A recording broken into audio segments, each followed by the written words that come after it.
TVK சைடில் ஒரு poster ஒன்று ஓட்டினாங்க. எதுக்காகனா அழகர் ஆற்றுல இறங்கிறதுக்காக மதுரையில் இருக்கக்கூடியவங்க போஸ்ட் ஓட்டினாங்க.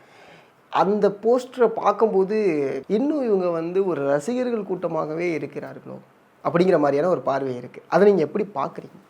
மதுரை வந்து நிறைய விஷயத்துக்கு நம்ம ஃபேமஸ்னு கேள்விப்பட்டிருக்கோம். கண்டிப்பாக. ஸோ மதுரை மக்களோட ஸ்லாங்கில் இருந்து ஆரம்பித்து அவங்களுடைய உணவு முறையிலேருந்து அவங்களுடைய கலாச்சாரம் எல்லாமே வந்து ஒரு வித்தியாசமாக மக்களை ஈர்க்கக்கூடிய விதமாக இருக்கும். ஸோ சமீபத்தில் மதுரை இப்போது தாவேக்காவையும் விஜய் அண்ணாவையும் வந்து ஒரு இடத்துல வந்து ப்ரொமோட் பண்ண ஆரம்பிச்சிருக்காங்க. ஏன் அப்படின்னா, ஒரு படம் ஷூட்டிங், அது இப்போ கடைசி படத்துடைய ஷூட்டிங்காக திண்டுக்கல் போகிறதுக்காக மதுரையில் போயிட்டு அவர் போகிறது. ஆக்சுவலாக வந்து நிறைய பேர் அங்கே சொன்னது என்னென்னா, அவர் போகிறதுக்கு முன்னாடி யாரும் வராதிங்கன்னு சொல்லிட்டு போயிட்டாங்க, அதனால் கூட்டம் வந்துருச்சு அப்படின்னு பேசினாங்க. ஆக்சுவலாக நடந்தது என்னன்னா, அன்றைக்கி மார்னிங்கே வந்து நியூஸ் லீக் ஆகி மார்னிங்லேருந்து எங்கள் க்ரௌட் நிற்குது. ஈவினிங் தான் இவர் கிளம்புறாரு. ஓகே. கிளம்பும்போது இன்னும் க்ரௌட் அதிகமாகிடக்கூடாதுன்றதுக்காக இங்கே வந்து முன்னெச்சரிக்கையாக சொல்லிட்டு போகிறார். அப்படியும் அங்கே வந்து க்ரௌடு பார்க்குறோம். நீங்கள் கேட்டதுலேயே ஒரு கேள்வி என்னன்னா, இன்னமும் ரசிகர் மனப்பான்மையில் இருக்காங்களான்ட்டு. ஆமாம். தொண்டர்களை தாண்டி ரசிகர்களும் இன்னும் அதிகமாக இருக்காங்க.